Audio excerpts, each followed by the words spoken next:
Ito, tignan nyo mga idol. Oh. Hindi ko inaasahan itong pangyayaring ito. Ito yung kako na breeder mga idol. Tapos nandito sa loob ay akala ko naglilimlim pa yung hen ko. Pero tignan nyo mga idol. Tignan nyo. Yan siya, kawawa. Patay na pala sa loob yung hen mga idol.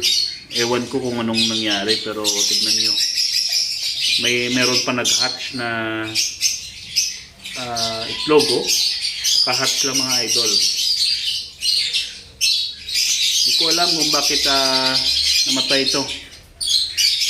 Kompleto naman ito sa pagkain, tubig, vitamins mga idol. Pero minsan hindi talaga natin makakontrol yung buhay ng ating mga alaga. Yan. Ito yung natirang male. Yan siya. Post RF ito mga idol. Nagbubugay ito ng red factor. Yan o, kawawa o.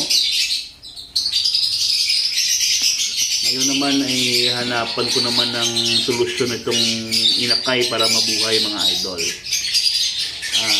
Baka ipalagay ko dun sa mga kakapisa lang na itlog din.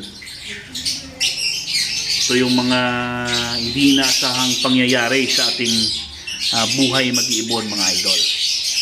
Kaya wala tayong magagawa nito. So move on tayo at ganun talaga ang buhay ng isang mag-iibon. Yun lang, kakalungkot pero wala tayong magagawa. Rest in peace.